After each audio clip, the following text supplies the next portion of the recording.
मित्रों, वैसे तो यह उपन्यास 4 पीढ़ियों की कहानी कहता है, किंतु यह वृत्ताकार काल की तरह घूमती घटनाओं का एक चक्र जैसा है।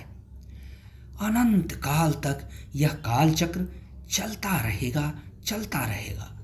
गुलामी, आज़ादी, आज़ादी का फायदा उठाते लंपट दुराचारी मनुष्य, फिर कोई अवतारी मानव की भांति बुरे समय समाज और व्यक्तियों से जूझता हुआ सब कुछ दुरुस्त करने की कोशिश करेगा।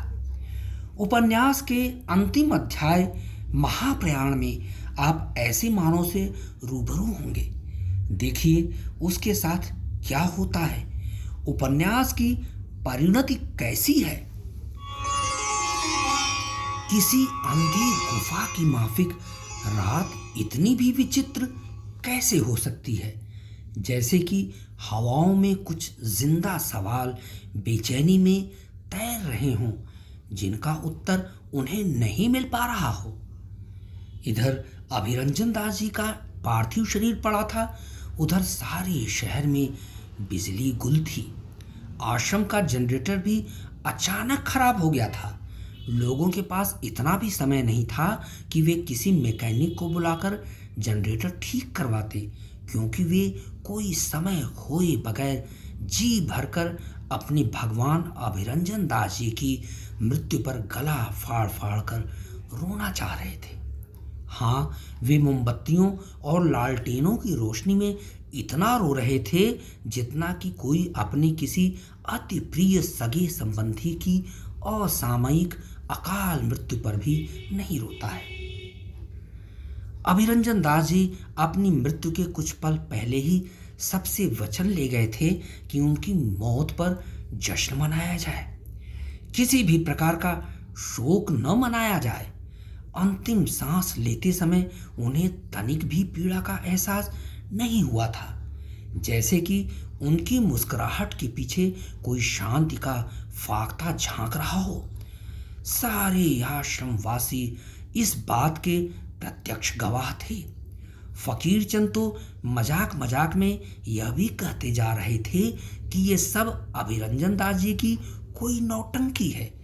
वे तो सुपरमैन हैं, उन्हें मौत तो छू तक नहीं सकती। वे अभी अपनी नौटंकी खेलना बंद करके हमारे साथ तर्क कुतर्क करने के लिए उठ बैठेंगे।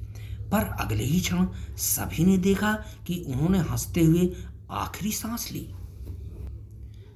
चुनांचे मरने के ठीक 10 मिनट पहले वे एक भविष्यवाणी कर गए थे कि मेरे बेटे मुझे मुखाग्नि कभी नहीं दे पाएंगे।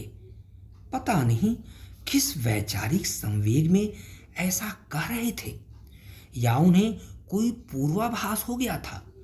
सभी को यह पहेली की तरह लग रहा था। भला मरता हुआ व्यक्ति, और वह भी इतना धार्मिक और पुण्यात्मा, कैसे कोई झूठ बोल सकता है। सबसे आश्चर्य की बात यह थी कि रेणुका बार बार कहती जा रही थी, मैं अपने स्वामी द्वारा दिए गए वचनों का अक्षरशः पालन करूंगी और उनके पार्थिव शरीर के आगे बैठकर आंसू का एक कतरा भी नीचे नहीं गिराऊंगी। वह सचमुच निर्विकार भाव से अभिरंजन दास जी के मृत शरीर के आगे बैठी हुई थी और बार बार हाथ जोड़कर उन्हें प्रणाम कर रही थी। अभिरंजन दास जी की दत्तक पुत्री प्रमिला भी आ चुकी थी, जिसका रो रो कर बुरा हाल था, जबकि फातिमा अपनी माँ को बार बार झकझोरती हुई चिल्लाती जा रही थी कि माँ, बाबूजी की मौत पर अच्छी तरह रो लो, नहीं तो बाद में पछताओगी।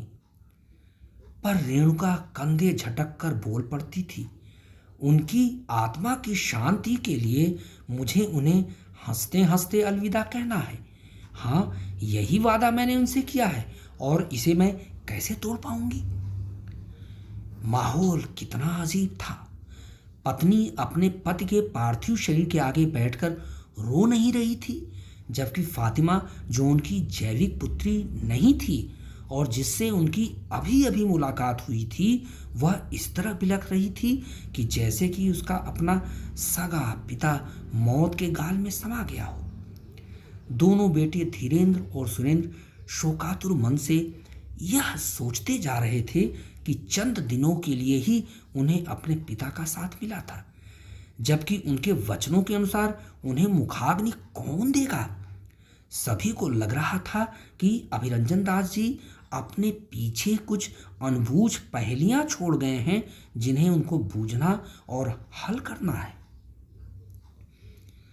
रोने धोने के लिए वह रात बहुत छोटी थी, क्योंकि किसी को मालूम ही नहीं हुआ कि वे कब सुबह के आगोश में आ गए, जो किसी भी तरह से गमज़दा नहीं लग रही थी। आश्रम से निकलकर जब गंगा के श्मशान घाट पर अभिरंजन दास जी का पार्थिव शरीर पहुंचा और बौद्ध कर्मकांडों के विपरीत हिंदू रीतियों के अनुसार उनका अंतिम संस्कार किए जाने का निर्णय लिया गया, तो वहां उपस्थित कुछ बौद्ध भिक्षु हंगामा खड़ा करने लगे, जबकि वहां मौजूद आश्रम के सदस्य विद्रोह करने पर उतारू हो गए। बहरहाल बौद्ध भिक्षुओं की एक न चली। विरोध के उग्र होने से पहले ही उन्होंने दुम दबाकर भागना ही ठीक समझा।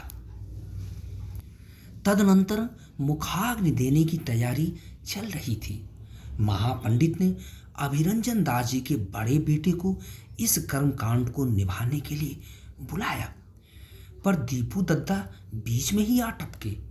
कहने लगे कि अभिरंजन दास जी को मुखाग्नि मैं ही दूंगा, क्योंकि आखिरी समय में उन्होंने हम सभी से वचन ले रखा था कि उनके बेटे उन्हें मुखाग्नि नहीं दे पाएंगे। उनकी अंतिम इच्छा तो पूरी करनी ही होगी, अन्यथा उनकी आत्मा को कभी शांति नहीं मिलेगी। यह भी एक तर्क कुतर्क और द्वंद्व का समय था। भाषाभाषी का दौर था। धीरेन्द्र और सुरेंद्र गुमसुम थे, यह सोचते हुए कि बाबूजी ने जाते जाते हमसे यह अधिकार क्यों छीन लिया। इसी बीच नसीम मियाँ आगे आए और कहने लगे, अभिरंजन दास जी का सबसे प्रिय और नज़दीकी व्यक्ति मैं ही था।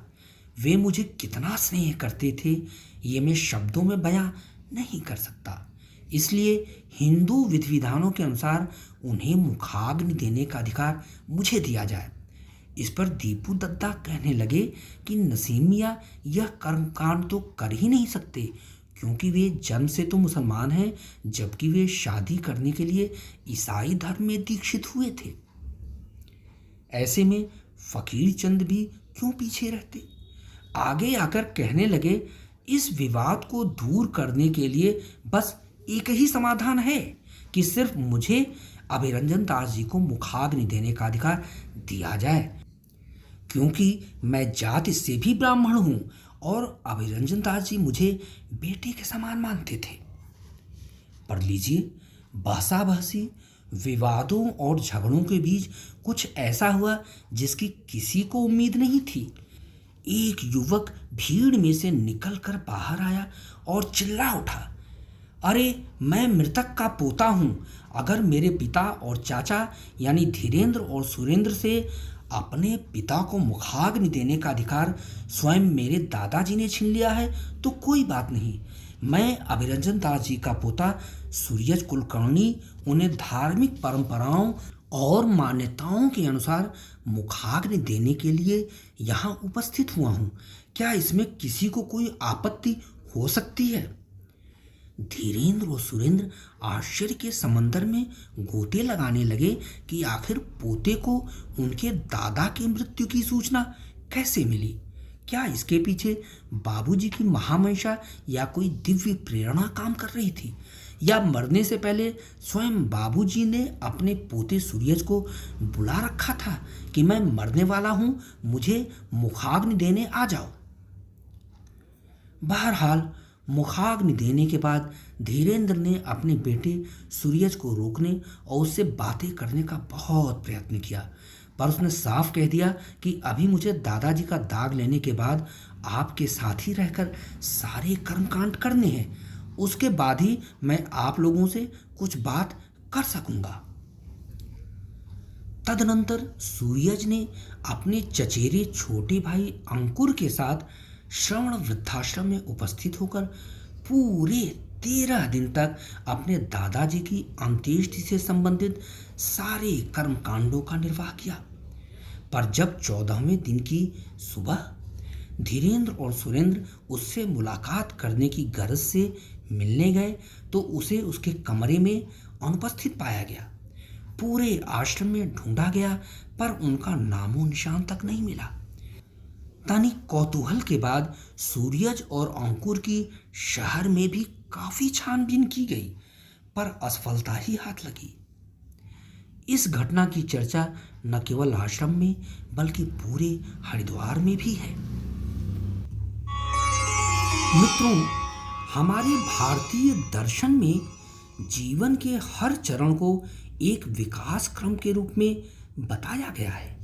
यहाँ तक कि मृत्यु तक को जीवन के विकास क्रम की एक सीढ़ी बताई गई है।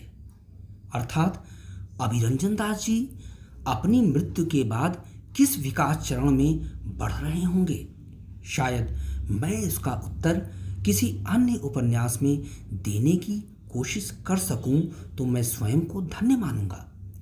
आप भी उस दिव्य आत्मा के भौतिक अवसान पर कदापि दुखी मत होइएगा। चंद पंक्तियां इस उपन्यास की समीक्षा के रूप में निवेदित हैं। इस उपन्यास के समेकित वीडियो की एक प्रति सोशल मीडिया पर उपलब्ध होगी। यदि उन्हें एक साथ सुनिएगा तो हमें अच्छा लगेगा। हार्दिक धन्यवाद।